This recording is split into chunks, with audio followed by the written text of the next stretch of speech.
YouTube channel आगाज़ में साइमा मंसूर आप सबको खुश आमदेद कहती है। इंसान भी क्या चीज़ है, मुश्ते गुबार है और खाक का पुतला है। ये बेबस और ज़ईफ़, लागर और नातवाना भी है और कुव्वत व ताकत और अज़्म हिम्मत का पहाड़ भी है। इंसान की असल पहचान और शनाख्त इल्म से है। ये इल्म की ताकत और हैबत ही थी जिसने फरिश्तों को आदम की अज़मत के सामने सर तस्लीम खम करने पर मजबूर कर दिया। इल्म इंसान को रिफ़त और बुलंदी के उस मुकाम पर ले जाता है कि जहाँ पर वो बेइख्तियार कह उठता है कि फ़रिश्ता मुझको कहने से मेरी तौहीन होती है, फ़रिश्ता मुझको कहने से मेरी तौहीन होती है, मैं मसजूदे मलाइक हूँ, मुझे इंसान रहने दो। डॉक्टर इसरार अहमद मरहूम एक ऐसे ही साहिब इल्म इंसान थे।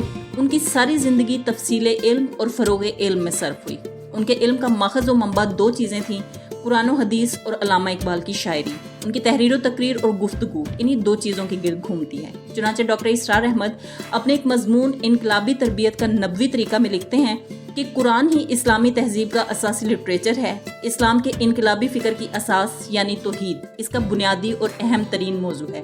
कुरान मंबाए ईमान और सरचश्मा यकीन है जो फितरत इंसानी में मुज़मिर हक़ाइक़ और शहादतों को क़ल्ब की गहराइयों से उभार कर शऊर की सतह पर लाता और उसे ईमान की सूरत देता है। डॉक्टर इसरार अहमद एक सरकारी मुलाजिम के दूसरे बेटे थे जो 26 अप्रैल 1932 को हिंदुस्तान में मशरकी पंजाब के एक ज़िला जो अब हरियाणा का भी हिस्सा है, हिसार में पैदा हुए। उन्होंने 1954 में king Edward medical college Lahore से ग्रेजुएशन किया और बाद-अज़ां 1965 में जामिया कराची से इस्लामिक स्टडीज़ में मास्टर्स किया। वो एक नौजवान तालिब इल्म की हैसियत से अल्लामा इकबाल और मौलाना अबुल अला मौदूदी के ज़ेर असर आए। तहरीक आज़ादी में मुस्लिम स्टूडेंट्स फेडरेशन के लिए और 1947 में क़याम पाकिस्तान के बाद इस्लामी जमीयत तुलबा के लिए और फिर जमात इस्लामी के लिए भी उन्होंने मुख्तसर तौर पर काम किया। डॉक्टर इसरार अहमद ने अप्रैल 1957 में जमात से इंतखाबी सियासत में शमूलियत की वजह से इस्तीफ़ा दे दिया, जो उनके ख्याल में जमात के 1947 से पहले के दौर में इख्तियार किए गए इनकलाबी तरीक़ाकार से मुताबिकत नहीं रखती थी। डॉक्टर इसरार अहमद ने इस्लामी जमीयत तुलबा के तालिब इल्म और कारकुन होने के साथ साथ कुरान मजीद के मौल्लिम के तौर पर भी काफ़ी शोहरत हासिल की। जमात से मुस्ताफ़ी होने के बाद वो पाकिस्तान के मुख्तलिफ शहरों में कुरानी लेक्चर देते रहे और ख़ास तौर पर 1965 के बाद उन्होंने अपने इंकिशाफ के मुताबिक अपनी जिस्मानी और ज़हनी सलाहियतों का बेहतर हिस्सा तालीम और तरबियत में सर्व किया। डॉक्टर इसरार अहमद ने 1967 में एक इंतहाई अहम ट्रैक्ट लिखा था जिसमें उन्होंने अपनी बुनियादी फ़िक्र की वजाहत की थी कि इस्लामी निशात सानिया मुसलमानों में ख़ास तौर पर उनके ज़हीन तबके में ईमान और यकीन को ज़िंदा करके ही मुमकिन है। ईमान का अहया सिर्फ कुरानी तालीमात की तबलीग और किताब अल्लाह की लाजवाल हिकमत को असरी मुहावरे और इल्मी सतह पर पेश करने से ही मुमकिन है। ये अहद एक तरफ जदीद तबई और समाजी उलूम और दूसरी तरफ अल्लाह सुब्हान तआला के नाजिल करदा इल्म के दरमियान मौजूदा इख्तलाफ को दूर करने के लिए ज़रूरी है। ये ट्रैक्ट अंग्रेज़ी में द रियल टास्क अहेड के नाम से दस्तयाब है। डॉक्टर इसरार अहमद ने इस्लाम के अहया के लिए एक भरपूर तहरीक शुरू करने के लिए 1971 में अपनी तिब्बी प्रैक्टिस को तर्क कर दिया। उनकी कोशिशों के नतीजे में 1972 में मरकज़ी अंजुमन खुद्दामुल कुरान लाहौर, 1975 में तंजीम इस्लामी और 1991 में तहरीक खिलाफत पाकिस्तान का क़याम अमल में आया। डॉक्टर इसरार अहमद पहली बार पाकिस्तान टेलीविज़न पर 1978 में अल किताब नामी प्रोग्राम में नजर आए।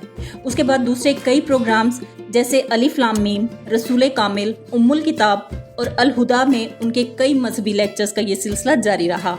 डॉक्टर इसरार अहमद को 1981 में सितारा इम्तियाज से भी नवाजा गया। इस्लाम और पाकिस्तान से मुतालिक मुख्तलिफ मौज़ूआत पर उन्होंने 60 से ज़्यादा उर्दू किताबें लिखी, जिनमें से 9 का अंग्रेज़ी तर्जुमा हो चुका है। पुरानी तफसीर और तफ़हीम के तनाजुर में डॉक्टर इसरार अहमद मौलाना महमूद हसन देवबंदी और अल्लामा शब्बीर अहमद उस्मानी की सिनफ की पुख्ता रिवायत पसंद हैं। इसके बावजूद वो अल्लामा इकबाल और डॉक्टर मोहम्मद रफ़ीउद्दीन के शागिर्द होने के साथ साथ साइंस और तिब में अपने पस मंज़र की वजह से कुरानी तालीमात को साइंसी और रोशन ख्याली से भी पेश करते। कुरान के अंदरूनी हम आहंगी और गहरे गौर व फिक्र के असूलों के बारे में उन्होंने बुनियादी तौर पर मौलाना हमीदुद्दीन फराही और मौलाना अमीन एहसन इस्लाही की फ़िक्र की पैरवी की। हालांकि यहाँ भी उन्होंने उनके इस्तदलाल को मज़ीद तरक्की दी। डॉक्टर इसरार अहमद इस्लाम के एक मुतहर्रिक और इनकलाबी तसव्वुर पर यकीन रखते थे और इस सिलसिले में वो मौलाना अबुल कलाम आज़ाद और मौलाना सैयद अबुल अला मौदूदी के शागिर्द थे। डॉक्टर इसरार अहमद 40 बरस तक न सिर्फ कुरान पर मबनी इस्लामी फ़लसफ़े और आलमी नज़रिए को ज़िंदा करने के लिए सरगर्म अमल रहे, बल्कि अमली तौर पर मुआशरे की इस्लाह के लिए भी एक हकीकी मकसद के क़याम के लिए सरगर्म थे। वो बड़े पैमाने पर बैरून मुल्क सफ़र कर चुके थे और उर्दू और अंग्रेज़ी ज़बानों में उनके कुरानी खुतबात की ऑडियो और वीडियो टेप्स दुनिया भर में हज़ारों की तादाद में गर्दिश कर रही हैं। डॉक्टर इसरार अहमद ने 1975 में तंजीम इस्लामी की बुनियाद रखी और इस तंजीम के लिए अपने नुक्ता नज़र को कुछ इस तरह से बयान किया कि हमारी राय में दीन का मुखातिब फ़र्द है, उसकी अखलाकी और रूहानी तकमील और निजात दीन का बुनियादी मकसद है और मुजव्वज़ा इज्तमाइयत की ज़रूरत बुनियादी तौर पर इस मकसद के लिए है कि ये इंसान को उसके मकसद यानी अल्लाह की रज़ा के हसूल में मदद दे सके। अपनी अमली ज़िंदगी में उन्हें हलाल और हराम के बारे में ज़्यादा से ज़्यादा हसास होना चाहिए और उनके अमाल की बुनियाद तकवा पर होनी चाहिए। दीन की दावत और तबलीग और उसके गलबे और क़याम के लिए उनकी फ़िक्र और जज्बा वक्त के साथ साथ बढ़ता रहना चाहिए। ये एक फ़र्द से उसके ख़ानदान और रिश्तेदारों और फिर आहिस्ता आहिस्ता इसके गिरदो नवा तक फैलता चला जाएगा। उन्होंने लोगों को इस्लाम की तरफ बुलाया, उनकी दावत पर लब्बैक कहने वालों को मुनज़्ज़म किया, नज़्म ज़ब्त और रूहानी तज़किया की तरबियत की। अबलाग, नश्र व अशात, तरबियत और तंजीम से मुतल्लिक़ जितने जदीद ज़राए थे उन सब को इस्तेमाल किया गया। इस तहरीक का उन्वान नहीं अनिल मुनकिर होगा, यानी हर उस चीज़ को मिटाने के लिए जो बुराई, गलत, गैर मुनसिफाना या गैर इखलाकी हो।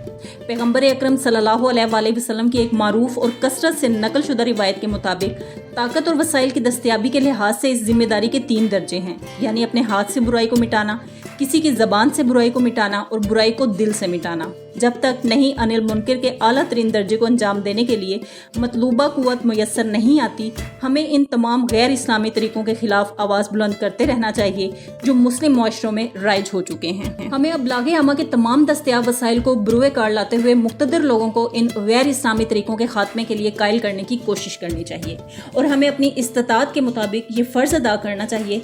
ताहम जब हम अपने इख्तियार में पुरअज़्म अफराद की तादाद और तरबियत के लिहाज से ज़रूरी क़ुव्वत हासिल कर लेंगे तो हम नहीं अनिल मुनकिर के आला तरीन मरहले की तरफ बढ़ेंगे और ताकत के ज़रिए बुराई को मिटाने की कोशिश करेंगे। मज़ाहमती तहरीक हम मुआशरे में एक ख़ास बुराई को निशाना बनाएंगे और इस बुराई को ख़त्म करने के लिए पुरअमन और अदम तशद्दुद पर मबनी एजिटेशन और सिविल नाफरमानी की तमाम असरी तकनीकों को बुरुए कार लाएंगे, बशमूल सड़कों पर जुलूस, अवामी रैलियाँ, हड़तालें और धरने।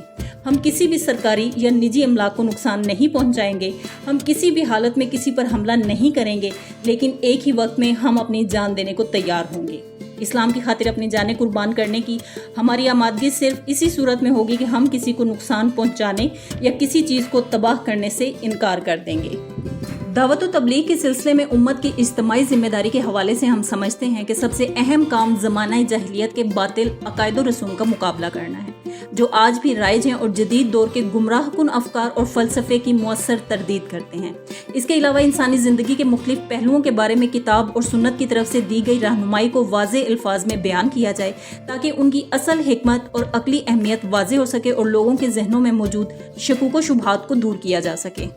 डॉक्टर इसरार अहमद ने अपनी सेहत की खराबी की वजह से अक्टूबर 2002 में तंजीम की अमारत तर्क कर दी और हाफिज आकिब सईद, जिन्हें डॉक्टर इसरार अहमद ने नामजद किया था, तंजीम इस्लामी के नए अमीर बन गए। वो अगस्त 2020 तक तंजीम इस्लामी के अमीर रहे। उन्होंने खराबी सेहत की बिना पर अपने इस ओहदे को खैरबाद कहा और मौजूदा अमीर शुजाउद्दीन शेख हैं जिनसे तंजीम के तमाम रुफ़का ने बैत की तजदीद की। डॉक्टर इसरार अहमद 14 अप्रैल 2010 की सुबह 78 साल की उम्र में लाहौर में अपने घर में दिल का दौरा पड़ने से इंतकाल कर गए। उनके पसमानदगान में अहलिया, 4 बेटे और 5 बेटियां शामिल हैं। एक बड़े पाकिस्तानी अंग्रेजी ज़बान के अखबार ने उनकी वफ़ात के बाद तबसरा किया कि अंजुमन अल खिदमत अल कुरान, तंजीम इस्लामी और तहरीक खिलाफत जैसी कई तंजीमों के वो बानी थे। पाकिस्तान, हिंदुस्तान और खलीजी ममालिक में उनके कई पैरोकार थे, ख़ास तौर पर सऊदी अरब। उन्होंने कुरान पर मबनी इस्लामी फ़लसफ़े में दिलचस्पी पैदा करने की कोशिश में तकरीबन 4 दहाइयाँ गुजार दी। आज डॉक्टर इसरार अहमद हम में नहीं रहे, बल्कि वो उस रास्ते पर जा चुके हैं जिसमें हर जी रूह ने जाना है। उनका असल असासा और विरसा उनकी फ़िक्र अंगेज़ तहरीक और तहरीरें हैं जो अरसा दराज तक हमारी रहनुमाई करती रहेंगी। मौलाना कौसर न्याज़ी ने अपनी किताब जिन्हें मैंने देखा में पाकिस्तान की मरहूम शख्सियात के हवाले से एक बड़ा खूबसूरत शेर लिखा था कि जिनकी यादों से रगे जाँ में दुखन होने लगे, जिक्र छिड़ जाए तो पत्थर का दिल भी रोने लगे। साइमा मंसूर अपने इदारे और टीम की जानिब से वीडियो देखने पर आपका शुक्रिया अदा करती है। हम पूरी कोशिश करते हैं कि मुस्तनद ज़राए से सही मालूमात इकट्ठी की जाए और उसे तदरीसी और तहकीकी अंदाज में तरतीब दिया जाए और बेहतरीन इल्मी शक्ल में आपकी खिदमत में पेश किया जाए। मिलते हैं अपनी आइंदा वीडियो में नए इल्मी मौजू के साथ। तब तक के लिए इजाज़त चाहूँगी। अल्लाह हाफिज़।